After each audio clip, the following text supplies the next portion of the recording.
Welcome to an Overdrive episode of the Russian Rulers History Podcast. Well, you might be saying, wait a minute, weren't we supposed to have a regular episode come up? And yes, the answer is, you were supposed to have one. But between my brother-in-law getting married and my youngest daughter having her 10th birthday, along with 9 crazy little girls staying at our house overnight this past weekend, and the fact that I was a little unhappy with parts of my script, and then I came upon some material that seemed to contradict some of the information that I had gathered about people like Leonid Brezhnev and Alexei Kosygin and Nikolai Podgorny. I decided to postpone that to make sure that my data was correct and that we were going to be able to give you a truthful, honest podcast, which will come this weekend because my slate is clear and I'll be able to record it. Now I want to kind of go back in time. Our last Overdrive was the ending of Khrushchev, but I want to go back, way back, to kind of the beginnings of Russia. And this is going to be a series that I'm going to be doing, and this comes from a book called Medieval Russia's Epics, Chronicles, and Tales. It was edited by Sergei Zinovsky. I'm really happy with this one. It's an older book, back from the 70s, and I was able to find this. And it has a lot of great literature and readings that I'm going to be doing over time because I want to get more of a richness of Russian history, that it's not just the rulers. It was the people who founded the country, those of the legends, like the founding of Kiev, which we'll be talking about. And we'll be going back to people like Rurik and Oleg. But the tales that are told and how the Russian people were told about these great people and these legends is something I'd really like to share with you, starting with today's episode. Now, if we really wanted to start, it would be the primary Chronicles. This was also known as the Tale of Bygone Years, and as Zinovsky puts it, it's a kind of a structurally complicated work. They go by years, and their years are very different. So say with the first year, which is the year 852, well, according to them, it's the year 6360, which is the old Byzantium calendar, but we're going to go with our present modern day years. It's a very fascinating read, and we're not going to start at the very beginning. This is known as the Prolegomenon, and this has to deal with who Noah's children and how they were able to inhabit certain areas, and it kind of is very dry. There's one that I'm going to read separate time when we go into the kind of the saints and the religious figures of Russia, and that's how the legend of Saint or Apostle Andrew, when he came to Russia. What I'm going to start with is the founding of the city of Kiev. Then we're going to go into the beginning of the Russian state and the arrival of Rurik. Then Prince Oleg's campaign against Constantinople and the death of Oleg. So those are going to be our readings today. So we'll start with the founding of the city of Kiev. The Polyanians lived apart and governed their families, for thus far they were brethren, and each one lived with his gens on his own lands, ruling over his kinfolk. There were 3 brothers, Ki, Shechek, and Khoriv, and their sister was named Libed. Ki lived upon the hill where the Borich Trail now is, and Sheshek dwelt upon the hill now named Sheshek-Kovitska, while on the third resided Khoriv, after whom this hill is named Korivitsa. They built a town and named it Kiev after their oldest brother. Around the town lay a wood and great pine forest in which they used to catch wild beasts. These men were wise and prudent. They were called Polyanians, and there were Polyanians descended from them living in Kiev to this day. Some ignorant persons have claimed that Ki was a ferryman, for near Kiev there was at that time a ferry from the other side of the river, in consequence of which people used to say, to Ki's ferry. Now if Ki had been a mere ferryman, he would never have gone to Constantinople. He was then the chief of his kin, and it is related what great honor he received from the emperor when he went to visit him. On his homeward journey, he arrived at the Danube. The place pleased him, and he built a small town, wishing to dwell there with his kinfolk. But those who lived nearby would not grant him this privilege. Yet even now the dwellers by the Danube call this town Kievitz. When Ki returned to Kiev, his native city, he ended his life there, and his brothers Shishak and Koriv, as well as their sister Libed, died there also. Now we move on to the beginning of the Russian state and the arrival of Rurik. And this is where they start their chronicle system, where they name the dates and actually more of the years where these events occurred. And so we'll start with 859. The Varangians from beyond the sea imposed tribute upon the Chuds, the Slavs, the Merians, the Ves, and the Krivichians. But the Khazars imposed it upon the Polyanians, the Sevrians, and the Vyacheslavians, and collected a squirrel skin and a beaver skin from each hearth. 862. The Slavs, the tributaries of the Varangians, drove them back beyond the sea and, refusing them further tribute, set out to govern themselves. There was no law among them, but tribe rose against tribe. Discord thus ensued among them, and they began to war against one another. They said to themselves, "Let us seek a prince who may rule over us and judge us according to the law." They accordingly went overseas to the Varangian Rus. These particular Varangians were known as Rus, just as some are called Swedes and others Normans, Angles, and Goths, for they were thus named. The Chuds, the Slavs, and the Kriviachians then said to the people of Rus, "Our land is great and rich, but there is no order in it. Come to rule and reign over us." They thus selected 3 brothers, with their kinfolk, who took with them all the Rus and migrated. The oldest, Rurik, located himself in Novgorod. The second, Sinius, in Belozero, and the third, Truvor, in Izborsk.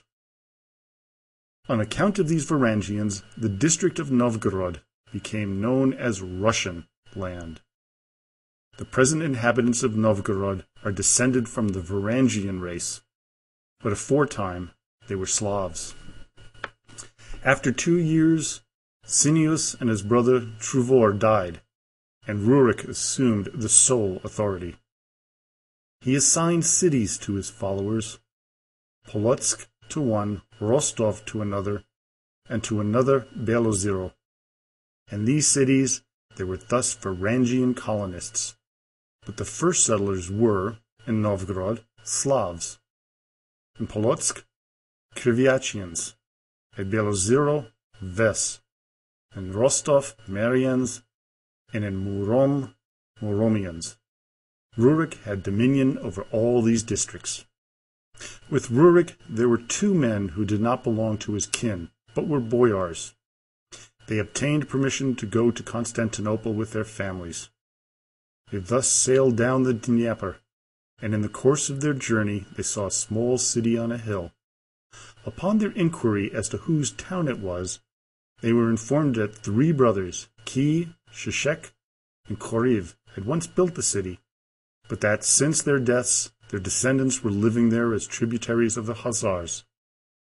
Askold and Dir remained in the city, and after gathering together many Varangians, they established their domination over the country of the Polyanians, at the same time that Rurik was ruling at Novgorod. Now we go to the year 866. Askold and Dir attacked the Byzantine capital during the 14th year of the reign of the Emperor Michael. When the emperor had set forth against the Saracens and had arrived at the Black River, the eparch sent him word that the Russians were approaching Constantinople, and the emperor turned back. Upon arriving inside the strait, the Russians made a great massacre of the Christians and attacked Constantinople in 200 boats. The emperor succeeded with difficulty in entering the city. The people prayed all night with the patriarch Photius at the Church of the Holy Virgin and Blashnare. They also sang hymns and carried the sacred vestment of the Virgin to dip it in the sea. The weather was still, and the sea was calm, but a storm of wind came up, and when great waves straightway rose, confusing the boats of the godless Russians. It threw them upon the shore and broke them up, so that few escaped destruction. The survivors then returned to their native land. And after agreeing upon the tribute, and mutually binding themselves by oath, they kissed the cross, and invited Oleg and his men to swear an oath likewise. According to the religion of the Russians, the latter swore by their weapons, and by their god Perun, as well as by Volos, the god of cattle, and thus confirmed the treaty. Oleg gave orders that silken sails should be made for the Russians and linen ones for the Slavs, and his demand was satisfied. The Russians hung their shields upon the gates as a sign of victory, and Oleg then departed from Constantinople. The Russians unfurled their silken sails, and the Slavs their sails of linen, but the wind tore them. Then the Slavs said, "Let us keep our canvas ones. Linen sails are not made for Slavs." So Oleg came to Kiev, bearing palls, gold, fruit, and wine, along with every sort of adornment. The people called Oleg the Seer, for they were but pagans, and therefore ignorant.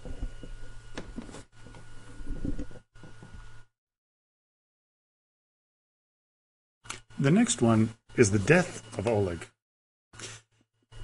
And this is part of legend of how he died. And I did cover this in the first few episodes, but I find this rather fascinating. So let's get to it. The year is now 912. Thus Oleg ruled in Kiev and dwelt at peace with all nations. Now autumn came, and Oleg bethought him of his horse that he had caused to be well fed, yet had never mounted. For on one occasion he had made inquiry of the wonder-working magicians as to the ultimate cause of his own death. One magician replied, "O prince, it is from the steed which you love and which you ride that you shall meet your death." Oleg then reflected and determined never to mount this horse or even to look upon it again. So he gave command that the horse should be properly fed, but never led into his presence. He thus let several years pass until he had attacked the Greeks. After he returned to Kiev, 4 years elapsed, but in the 5th he thought of the horse, through which the magicians had foretold that he should meet his death. He thus summoned his senior squire and inquired as to the whereabouts of the horse, which he had ordered to be fed and well cared for. The squire answered that he was dead. Oleg laughed and mocked the magician, exclaiming, "Soothsayers tell untruths, and their words are naught but falsehood. The horse is dead, but I am still alive."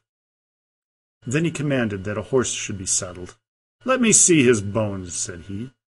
He rode to the place where the bare bones and the skull lay. Dismounting from his horse, he laughed and remarked, "Am I to receive my death from this skull?" And he stamped upon the skull with his foot. But a serpent crawled forth from it and bit him in the foot, so that in consequence he sickened and died. All the people mourned for him in great grief.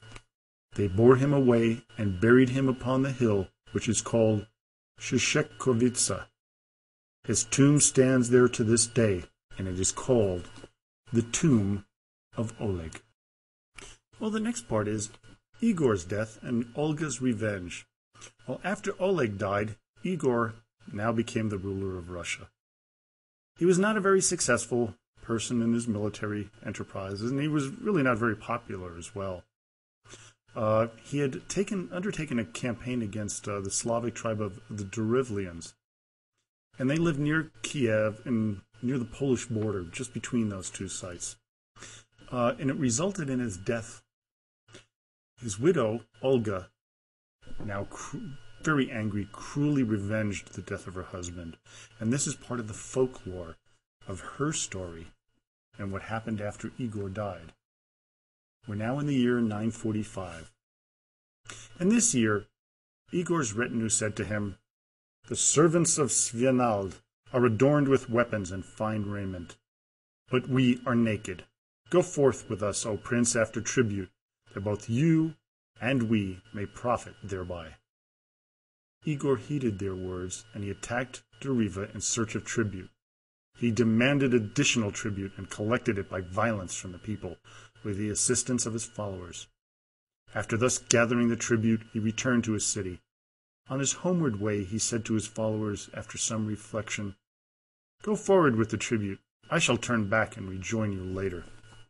He dismissed his retainers on their journey homeward, but became desirous of still greater booty. He returned on his tracks with a few of his vassals.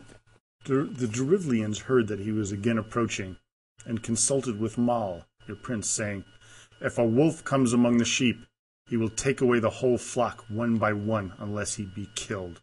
If we do not thus kill him now, he will destroy us all." They then sent forward to Igor, inquiring why he had returned, since he had collected all the tribute.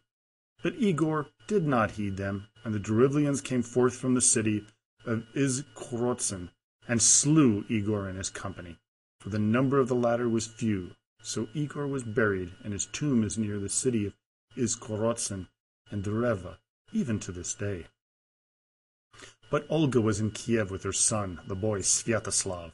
His tutor was Asmund, and the troop commander was Svenald, the father of Mistisha.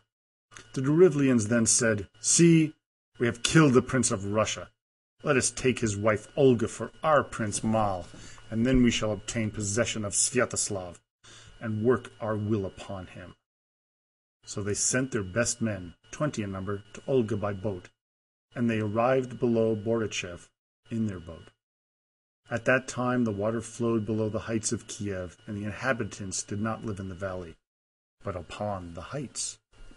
The city of Kiev was on the present site of the palace of Gordiat and Nicephorus, and the prince's palace was in the city where the palace of Rastislav and Chud now stands, while the ferry was outside the city.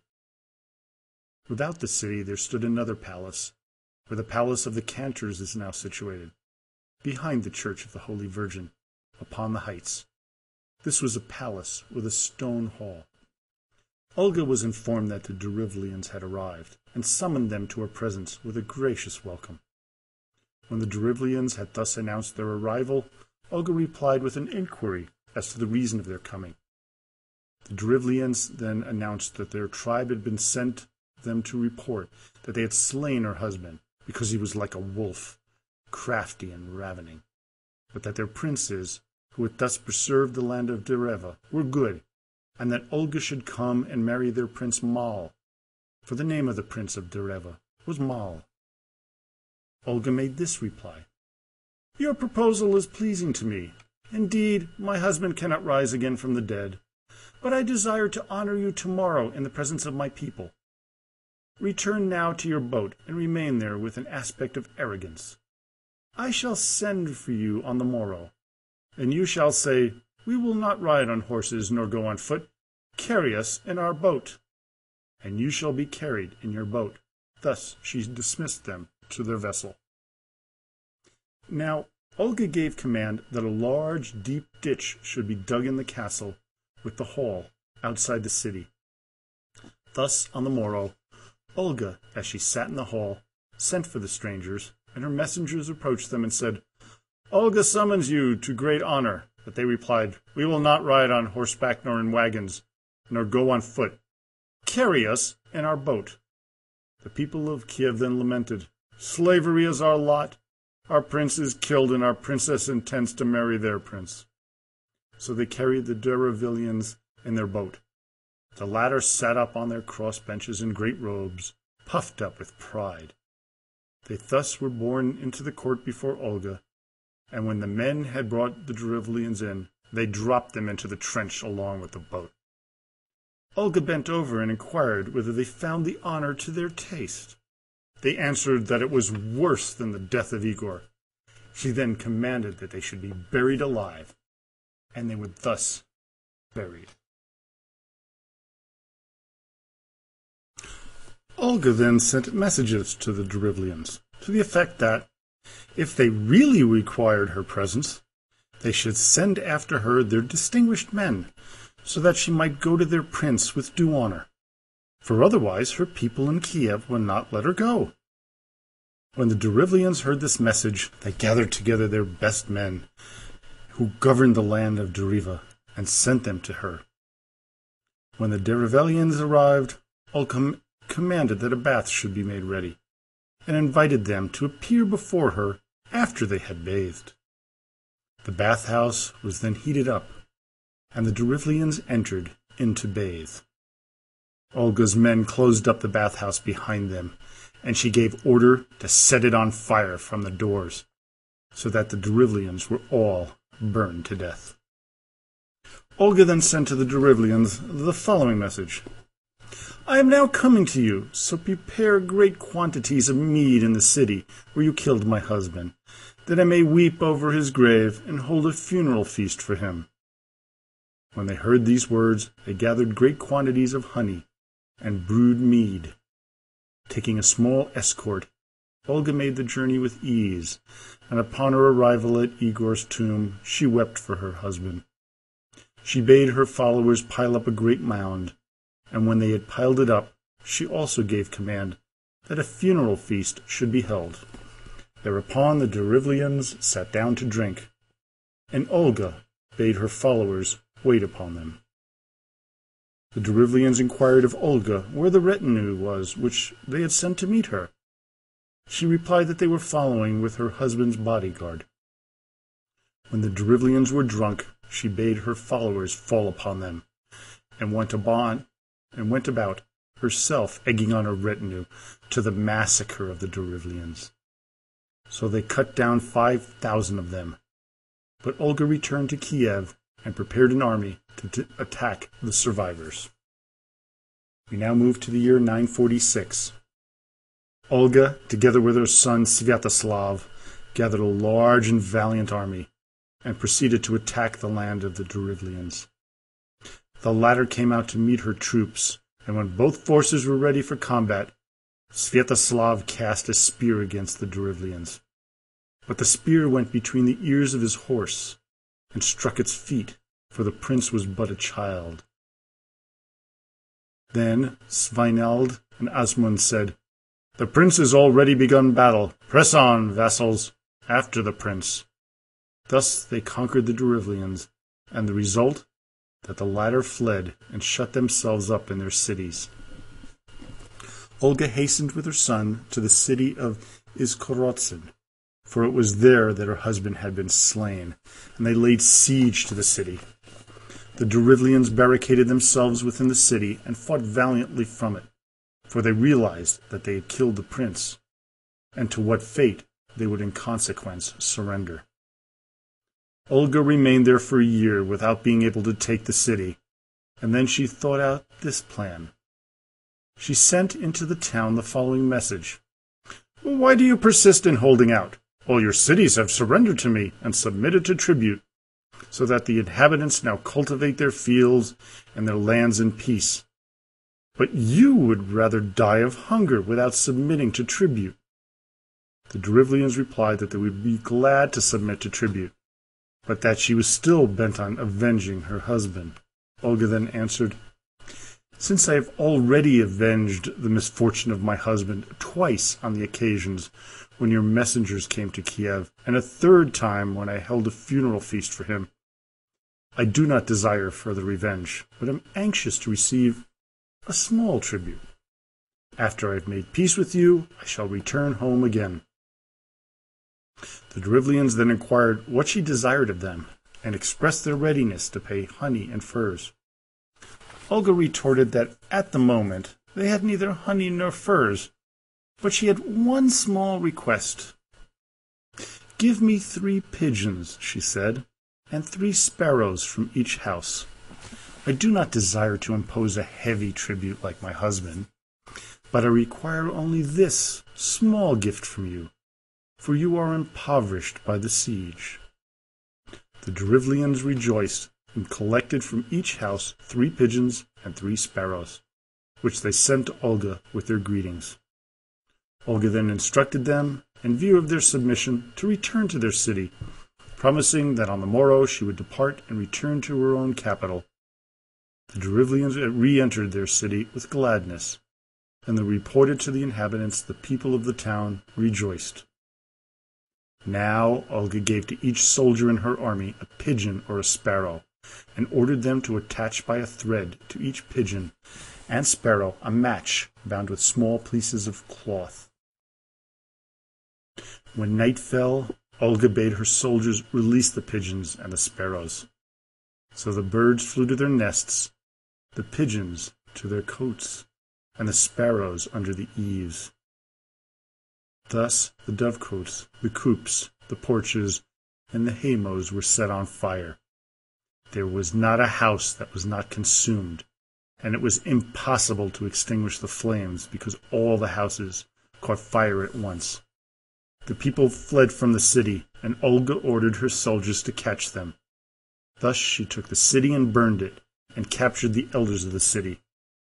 Some of the other captives she killed, while she gave others as slaves to her followers. The remnant she left to pay tribute. She imposed upon them a heavy tribute, 2 parts of which went to Kiev, and the third to Olga and Vyeshgorod, for Vyeshgorod was Olga's city. She then passed through the land of the Reva, accompanied by her son and her retinue, establishing laws and tribute. Her residences and hunting preserves are there still. Then she returned with her son to Kiev, her city, where she remained 1 year. Well, I hope you enjoyed those readings. We're going to continue the series as we move along, and we're going to bounce around Russian history so you can hear the writings of the people at the time. The primary chronicles were written in about the 1100s to 1200s, and they're our main source of information about what was going on in early Russia. Well, thank you for listening. Don't forget to join us on Facebook at the Russian Rulers History Podcast, where you can ask questions, leave messages, make a comment, and join in the conversations. Some are rather humorous, and some are rather rich in information. And as always, до свидания и спасибо большое.